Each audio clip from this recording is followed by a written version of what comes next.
আবেগ প্রকাশ করে সিম্পেথি পাওয়া যায়, ভালোবাসা না। চোখের জলে কখনো সম্পর্ক বেঁধে রাখা যায় না, বরং সে সম্পর্ক আর অবহেলায় জর্জরিত হয়ে যায়। তুমি কেঁদে কেঁদে তার মন নরম করতে চাইছো, তুমি তোমার দুর্বল জায়গাগুলো তাকে সুন্দরভাবে বুঝিয়ে দিচ্ছ, আত্মসম্মান বোধটাকে গলা টিপে মেরে ফেলছো শুধু তার কারণে। তুমি ভাবছো একদিন হয়তো সে তোমার এই বোকা বোকা অনুভূতিগুলো বুঝবে, একদিন হয়তো সে আবারও আগের মতো হয়ে যাবে। তাই তো এত এত অপমানের পরও তুমি তাকেই ফিরে পেতে চাইছো। তোমার এই ভালোবাসাময় ব্যাপারগুলো তার কাছে নিতান্তই সস্তা আবেগ। তুমি যতই না খেয়ে থাকো, যতই হাত কাটো, যতই কেঁদে কেঁদে গাল লাল করে ফেলো, তাতে তার কিছু আসে যায় না। বিলিভ মি, সে কখনোই তোমার এই অনুভূতিগুলোকে বুঝবে না, কখনোই না। চলে যাওয়া মানুষটা বেশিরভাগ সময় ফিরে আসে। তুমি হয়তো ভাবছো সে তোমার ভালোবাসার টানে ফিরে এসেছে। না, সে তোমার ভালোবাসার টানে ফিরে আসেনি। সে ফিরে এসেছে তোমাকে আগের থেকে আরও বেশি কষ্ট দিতে। হ্যাঁ, তোমার ভালোবাসাটা স্পেশাল, কিন্তু তুমি যাকে ভালোবাসো সেই মানুষটা তোমার চারপাশে ঘটে যাওয়া প্রতারণা গল্পের প্রতারকগুলোর মতোই একজন। তুমি যত দুর্বল হবে, যত স্যাক্রিফাইস করবে, সে তত তোমাকে অবহেলা করবে। তার দেওয়া প্রতিটা কষ্ট নীরবে মেনে নিয়ে তুমি তার সিম্পেথি পাবে, ভালোবাসা না। 50 বার কল মেসেজ দিয়ে একবার রেসপন্স পাওয়ার পর তুমি খুশিতে লাফাচ্ছ। মনে রেখো, এটা ভালোবাসা না, এটা তোমার অনুভূতি বিনিময়ে পাওয়া ছোট্ট একটা সিম্পেথি। একসময় বারবার চেষ্টা করো, তার সাথে কথা বলতে পারবে না। হঠাৎই হয়তো একদিন বিরক্ত হয়ে সে তোমার নাম্বারটা ব্লক লিস্টে দিয়ে দেবে। তুমি সেদিন চিৎকার করো, কাঁদতে পারবে না, দুমড়ে মুচড়ে ভিতরে ভিতরে শেষ হয়ে যাবে। তাতে তার কিছু আসবে যাবে না। প্লিজ, আমাকে ছেড়ে যেও না। এই হৃদয় বিদারক কথাটার মর্ম সে কখনোই বুঝবে না।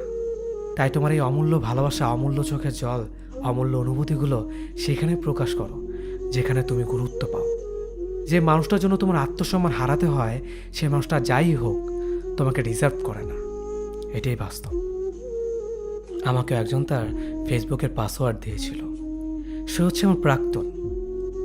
এর কয়েক মাস পর আমার পাসওয়ার্ডও তাকে দিতে হয়েছিল। এরপর থেকে আমাদের জীবন দুর্বিষ্য হয়ে উঠেছিল। দুজন দুজনের আইডিতে যতবার ঢুকতাম ততবারই আমাদের ঝগড়া হতো।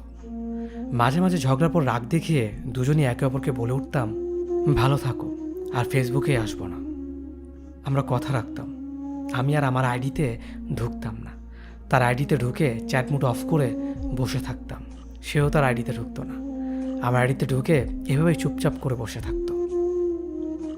আপনি যদি ভেবে থাকেন আপনার বউ কিংবা প্রেমিকা দেখতে ক্যাটরিনা কাইফের মতো হবে, তাহলে আপনি কোনোটা পাওয়ার যোগ্য নন।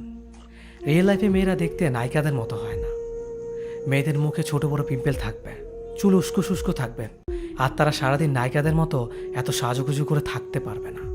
পিম্পল ভরা মুখ নিয়ে যদি আপনার প্রিয় মানুষটা আপনার সাথে দেখা করতে কমফোর্ট ফিল না করে, তবে সরি টু সে, আপনি কোনোভাবেই তার লাইফ পার্টনার হওয়ার যোগ্য নন। চাকচিক্য থেকে ভালোবাসার মরিচিকার পেছনে দৌড়ানো একই কথা। রূপ চিরকাল থাকবে না। আপনার প্রেমিকা যখন আপনার বইয়ে পরিণত হবে, তখন তার সে আগের মতো পরিপাটি থাকার সময় থাকবে না। তখন আপনার নজর গিয়ে যদি পড়ে বাইরের কোনো রূপবতী নারীর দিকে, তাহলে বলতে হয় আপনি মানুষটাকে নয়, তার উপরও সৌন্দর্যকে ভালোবেসেছেন। মনে রাখবেন, চামড়ার সৌন্দর্য আজীবন থাকবে না, কেবল ভালোবাসাটাই টিকে থাকবে। বাইরের সুন্দরী নারীদের দিকে না তাকিয়ে নিজের প্রিয় মানুষটাকে দেখুন, নতুন করে বারবার তার প্রেমে পড়ুন, ভালোবাসুন জীবনের ঠিক শেষ মুহূর্ত পর্যন্ত। সামান্য ভুল বুঝাবুঝির ঝড়ে যে প্রেমের শিকল ছিঁড়ে যায়, সে প্রেম আমার চাই না। আমি চাই প্রচণ্ড ঝড়ের মাঝেও হৃদয়ের ভেতর নরম কাদামাটি আঁকড়ে ধরেই বেঁচে থাকুক ভালোবাসা নামক অদৃশ্য গাছটি। যে প্রেম ভালো থাকো বলে সম্পর্কের ইতি টানতে পারবে, সে প্রেম আমার একদম চাই না। ভালো থেকো বলে সম্পর্কের ইতি না টেনে বরং দিন শেষে ভালোবাসি বলে সম্পর্কটা আরেক ধাপ এগিয়ে নিয়ে যাওয়া প্রেমটা আমি খুব চাই। যে প্রেম কারণে অকারণে একসাথে থাকার প্রতিশ্রুতি ভুলে যাবে, সে প্রেমের প্রত্যাশা আমি একবারের জন্যও করি না। আমার প্রত্যাশা সে প্রেমের, যে প্রেম জীবনের শেষ দিনেও সম্পর্কের প্রতিশ্রুতি সম্মানের সাথে রক্ষা করে চলবে। যে প্রেম পরিবার কিংবা সমাজের দোহাই দিয়ে ছেড়ে চলে যাবে, সে ঠুনকো প্রেমের ছোঁয়া আমি আমার জীবনে চাই না। বরং চারপাশে সব কিছু মিলিয়ে হাত চেপে ধরে রাখা মানুষটার প্রেম চাই। যে প্রেমের স্পর্শে নিজের শরীরে পাপ জমা হবে, সে প্রেমের ছোঁয়া এক সেকেন্ডের জন্যও চাই না।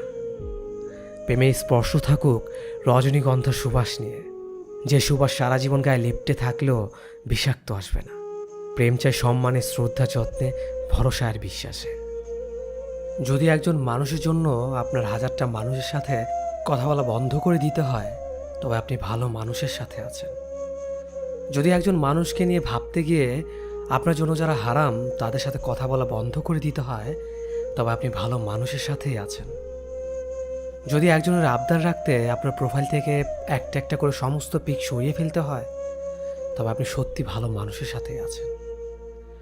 যদি একজন মানুষের নিষেধাজ্ঞা মানতে মাঝরাতে প্রিয় বন্ধু বান্ধবীদের ফোনটা ইগনোর করতে হয়, তবে আপনি ভালো মানুষের সাথে আছেন। যদি একজন মানুষের মন রক্ষা করতে গিয়ে বিশেষ কোনো অনুষ্ঠানে যেতে না পারেন, তবে আপনি একদম ঠিক মানুষের সাথেই আছেন। যদি একজন মানুষের সন্দেহ দূর করতে আপনার ফেসবুকের পাসওয়ার্ড তার সাথে শেয়ার করতে হয়, তবে আমি বলবো আপনি সত্যি ভালো মানুষের সাথে আছেন। যদি একজন মানুষের পছন্দের জন্য আপনাকে পর্দা করতে হয়, তাহলে আলহামদুলিল্লাহ, তাহলে আপনি একজন দিনী মানুষের সাথে আছেন, যে আপনাকে শুধু এই দুনিয়াতে না আখিরাতেও ভালো রাখতে চায়।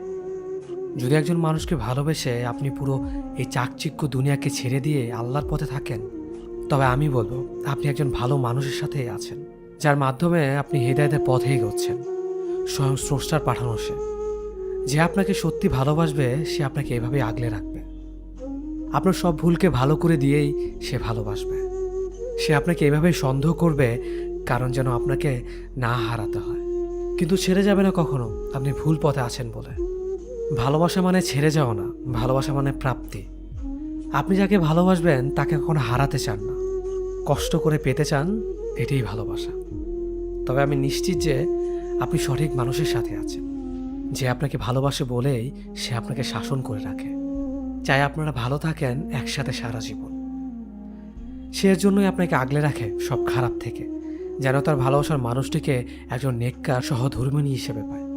যারা যারা এমন মানুষ পেয়েছেন জীবনে, তাদের বলবো রত্নগুলো হারাবেন না, আফসোসের সীমা থাকবে না, তাহলে নয়তো অন্যদের মতো ঘুমড়ে ঘুমড়ে মরতে হবে। বিচ্ছেদের আজ 6 বছর 2300 দিন পূর্ণ হলো। আজও তোমার প্রভাবটা থেকেই গেছে। চাইলে হয়তো পারতাম, কিন্তু এতটাই তোমাকে ভালোবেসেছিলাম যে অন্য কাউকে ভালোবাসার সাহস হয়নি। যদি সেও তোমার মতো দুমড়ে মুচড়ে দেয়, সেই ভয়ে। তোমার কাছে দুটো প্রশ্ন ছিল আমার। ভালো আছো তুমি? তোমার নতুন ঘরটায় কি খুব বেশি আলো? নতুন মানুষটা কি আমার চাইতে বেশি ভালো? আজ আগস্টের 2 তারিখ, মনে আছে এই দিনের কথা? এই দিনটাতেই তো আমার কলিজায় ছুরি চালিয়ে চলে গিয়েছিল তুমি। আজ খুব ইচ্ছে করছে তোমায় নিয়ে একটু কাব্য করি। যদি কলিজাটা ছিঁড়ে দেখাতে পারতাম কি পরিমাণ হচ্ছে রক্তক্ষরণ, বাঁচতিস কি ভালো আমায়, করতিস কি তোর বুকটায় ধারণ। এটা তোমার কাছে খোলা চিঠি আমার, অনুভবে পড়ে নিও আমার ভালো না থাকার কারণগুলো। জানি চাইলেই তুমি আজকের ফিরে আসবে না, চাইলেই আমাদের সম্পর্কটা আর আগের মতো হবে না, কিন্তু আমি তোমাকে ভালোবেসে যাব মরার আগ পর্যন্ত। ভালো তো একজনকেই বাসা যায়। আমি সবার মতো বলবো না তুমি যেখানেই থাকো ভালো থাকো, আমি শুধু বলবো যে মানুষটার সাথে আছো তাকে আমার মতো কষ্ট দিও না।